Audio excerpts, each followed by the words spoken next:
From the studios of Boise State Public Radio News, I'm Gemma Gadet. This is Idaho Matters. President Trump is once again making headlines with a new tariff plan that could shake up global trade. He announced that the U.S. will raise tariffs on imports from more than 150 countries, saying it's just not possible to strike deals with everyone right now. And major retailers like Walmart are already warning shoppers to expect higher prices on everyday items. So, what does all of this mean, not just for our own pocketbooks, but really the world economy as a whole? Well, joining us now to talk more about these implications is Matt Sukerke. He's an economist and a fellow at Johns Hopkins University's Institute for Applied Economics.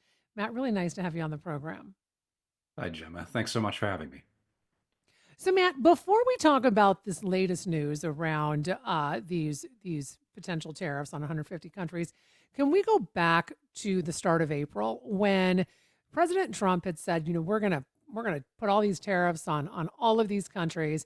That announcement really wreaked kind of some global havoc, and then April 9th, he paused all of this.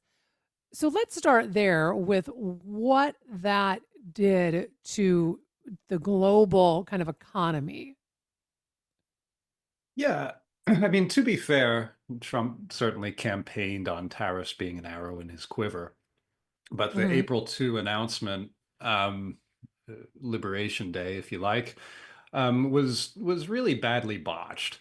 There were people within the administration who were guiding towards where the announcement was going to be, and even just an hour or two before Trump appeared and laid out the terms, there was a general understanding that we'd settle somewhere in the 10 to 20% range.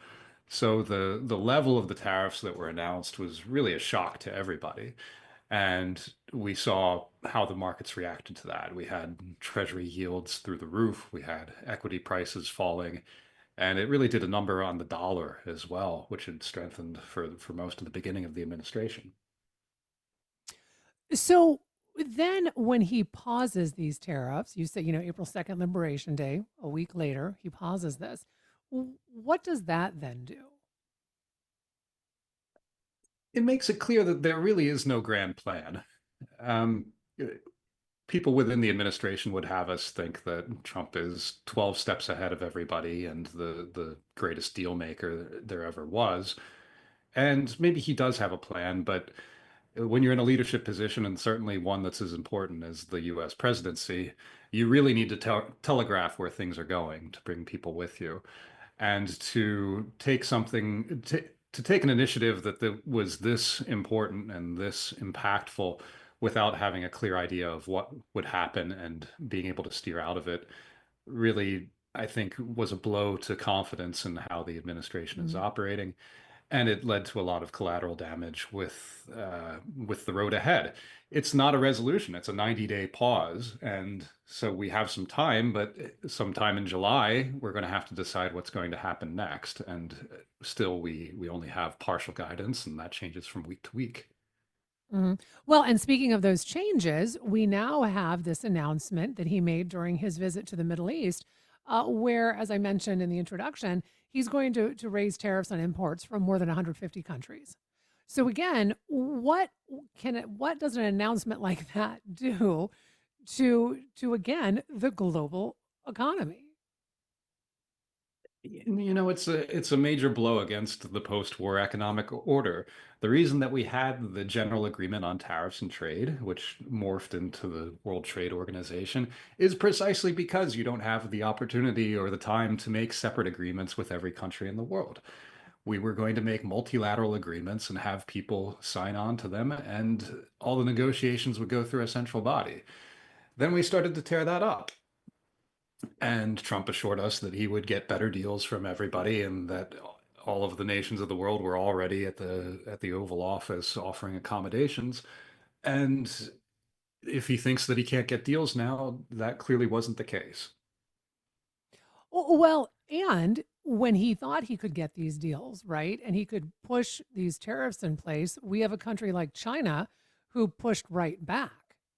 And talk a little bit about that because there are huge implications to the United States when it comes to China putting on um, the tariffs that they have put on, and and how that could impact. I'm talking everyday items that Americans buy. Yeah, I mean, China is a global economic power now, and they understand how important trade is to their economy. So they were prepared for a contingency like this, where there would be a shock to the system. And they've held their ground admirably. And the sort of things that they're saying about the global order and trade sound more or less like what everybody believed in 20 years ago. Um, but yeah, in China's growth, they've become the manufacturer to the world, and most of the stuff that people have really anywhere is being made in China. And to think that we're going to start to manufacture those things in the United States with the resource endowments we have, with the wages that American workers expect, and the other externalities and infrastructure that go into manufacturing, it's not something that can happen overnight, and it's really highly unlikely that we can replace those capabilities in a meaningful time frame. Um, Hmm. so, I mean, Trump has really, I mean, I think at bottom he doesn't really believe in mutually beneficial exchange. Uh, that we're intrinsically being ripped off by buying things from other countries, but we benefit quite a lot from being able to buy from China, and I don't think there's any sense in American workers being torn away from other jobs where they're far more productive and far better paid to make the things that we buy from China. Hmm. Why does President Trump like tariffs so much? Because this isn't something that is new. He's been talking about tariffs since the 80s when he was a private business owner. I can make a few conjectures. He seems to like them as another source of revenue. He seems to think that the, the era of United States history that preceded the progressive era was a time where the country was really well run. And there is this general feeling of having a trade deficit must be a sign that something is wrong. Mm, And some of these things are plausible. Yes, you do get revenue from tariffs. They are like a tax, but they're a highly regressive tax because it's a tax on consumption and the sort of things that we import from the rest of the world. They're things that are overwhelmingly consumed by people with lower incomes. Um, the beauty of the late 19th century in US history, I can't really get behind that hmm. from a meaningful point of view, but that may be his opinion. Um, and this idea that a trade deficit is a sign of something being wrong is just not supportable. And in fact, our trade deficit is something that we really should appreciate. The fact that we run a trade deficit with the rest of the world lets us consume more than we produce, and it lets us invest more in the United States than our savings would otherwise permit. It's a sign that a lot of things are going right in the United States, and it's the reason why the dollar and the United States financial system enjoy the privileged position that they do in the world economy. I'm curious with these pauses on tariffs, then announcing we're going to put tariffs on, and God only knows what's going to happen in the middle of July. Um, has the United States possibly missed an opportunity in securing some lasting trade gains? Perhaps. It's hard to say because there haven't been a lot of readouts of negotiations that have happened. There was talk early on that the European Union was offering concessions on manufacturers, and countries like Vietnam were offering to get rid of import duties on U.S. imports altogether. And certainly, if that was the case, those were wins that we should have taken right away. Um, and I think if we got to a clean, simple resolution like that um, that would have aligned more with the story that the administration was telling, that the object of this exercise was not to detonate a bomb in the global economy, but to get better terms for the United States. Um, now, it I mean, when you're not clear about what you're after and what tactics you're going to use to get them, it becomes really hard for your negotiating partners to trust you. And Hmm. the intervening month hasn't done much to raise the U.S. position in that regard. Well, what about the risk to global confidence when it comes to things like the US dollar and even our treasury markets? Because it seems that that's when Trump all of a sudden decided to pause things was when you saw these other countries having a lack of confidence in our treasury market. Hmm. Yeah, I mean the United States was really in this position of being the default destination for the world's capital. And at the beginning of 2025, I think the Economist magazine was running stories about how the United States economy was really the envy of the world. It was growing faster than any other developed nation, and the way that investors were positioned reflected that. US exceptionalism was at its peak. And if you were reading Wall Street research at the time, you would see every bank on Wall Street advising people to be overweight the United States I think the United States accounts for something like 65% of the world's equity capitalization, but being overweight means you should have 75% of your portfolio there. And and this is a really great position to be in. When putting tariffs on suggested that we didn't appreciate that. And the other side of Trump advocating for tariffs has been complaining about the strength of the dollar and complaining about the assets that foreigners own in the United States. And I feel that those misgivings are every bit as contrived as the misgivings about trade.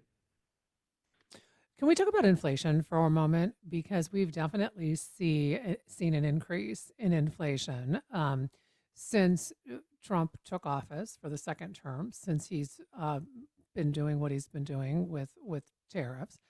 Um, what can we take away from this? In the sense that what do people need to understand? Because we hear from the Trump administration, well, this inflation has happened because of the previous administration. Others argue, well, it's because we don't know what this administration is going to do from day to day when it comes to the economy, when it comes to tariffs. So, how does inflation play into all of this? Yeah. I mean, if you want to run a business efficiently, you have to optimize it for volume and you have to have the major links in your chain nailed in. You have to know where your supplies are coming from, where your distribution's going out to, and a business owner really works hard to eliminate the frictions in those links. If you lose a good supplier, it's hard to find a replacement that you can trust, and similarly on the distribution side. And those things are weighing on a lot of businesses because those links are international for so many people. Um, Now, inflation becomes part of this picture, but it's for reasons that people don't think. Um, I mean, it's absolutely is the case that when you're paying tariffs, you're paying a tax on something that Hmm. that originates abroad. So, for instance, a lot of fresh food that we consume in the United States comes from Mexico. And tariffs on Mexico will raise the cost of that food by 10 or 20% or whatever level we settle on. Um, but the inflation doesn't come necessarily from those prices going up because people are actually very clever at substituting and finding other ways to spend their grocery budget or whatever it is in a way that responds to those changes in prices. But where the inflation comes from is the loss in productivity that tariffs create. And that's connected to these linkages that make business run. Tariffs make transactions more expensive, but they also make fewer transactions happen. So uh, there's simply less being created, or whatever's being created and sold in the United States is being created and sold less efficiently than it was when we didn't have these frictions in place. So Hmm. that's a loss in growth, and as growth slows down, what ends up becoming the balancing item is the price level.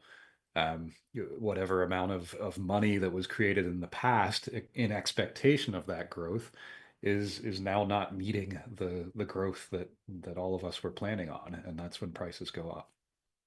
So speaking of that, I'm curious about not just prices going up, but even the lack of product. And I will just say anecdotally, I mean, there have been, I would say the last two times I've done a grocery run, um, there have been certain items that the grocery store is not carrying. And there's there and when you ask, because they've always carried it, they're like, we don't know when we'll get that in. We just we don't know. And this last time it happened, I was actually for the first time kind of surprised because I was like, you've always had, I mean, I'm talking, going back 10, 15 years, you've always carried these products. And I'm talking like dairy products, right? To be Hmm. Hmm. specific. But is that, and granted, then you have the avian flu on top of it, right? So how that plays into to what's happening in particular dairy products. But I'm noticing even at the grocery store where it says, a limit on eggs, right? Doesn't matter what I mean, even if you can afford it, you can only get like 2 cartons of eggs at certain grocery stores. So is this what we need to prepare ourselves for? Will we potentially be seeing more of that when we walk into a grocery store to do our shopping? Um, I mean, it's hard to say because against the friction that tariffs create, there is the ingenuity of all these store owners and the people that they do business with, and Hmm. trade finds a way. Um, but yeah, this is something that you associate with the Soviet economy or non-market economies, going into the supermarket and not finding the shelves full. And supermarket owners are sensitive to that. They know that their customers will react very negatively to finding any sorts of gaps in the merchandising.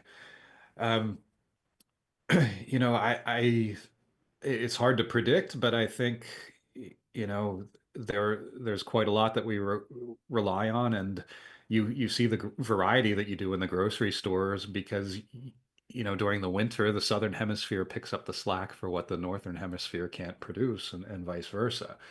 Yeah, you might not see the continuous availability of things the way you did before. Um, there will be something there. I mean, I'm sure the stores will find a way to showcase abundance. Um, but directionally, it's worrisome, and it makes the problem harder than it needs to be. So bottom line, as we continue to move through this, what do you hope that people have an understanding of, whether they agree with it, whether they do not? What do we need to understand about this? I mean, I think the basic lesson of economics is that we're all linked together in one way or another, and even though a lot of your economic life is unproblematic, the trade is making people sensitive to just how much work goes into producing the standard of living that we enjoy in the United States. And I think people do appreciate that, really. I don't think there's a major deficit in that, and that's why the tariffs are as unpopular as they are. I mean, I think people were willing to give the administration the benefit of the doubt at the beginning of this on the grounds that there might be some strategy and end game that comes from it. And that, you know, I haven't been following the opinion polls, but I imagine that patience is starting to wear thin. And so another lesson that comes from this is that um, markets really work best when they're left alone. And even the acumen or lack thereof that President Trump brings to the office. Um, when you start to reduce a market economy into a series of deals that are constrained by the attention of one person, um, you don't have a society that's as dynamic as it is when those decisions are dispersed among regular people. We're much better off when your local grocery store owner and your local merchandiser of toys and so on are making the decisions that are best for them on who they trade with than having those decisions centralized in Washington. Well, I want to thank you so much for your time. We've been speaking with Matt Sukerke. He's an economist and a fellow at Johns Hopkins University's Institute for Applied Economics, talking about the tariffs that are sometimes in place, sometimes paused right now. And that'll do it for this episode of Idaho Matters. Thanks so much for listening. And just a reminder, you can find all of our episodes wherever you get your podcasts.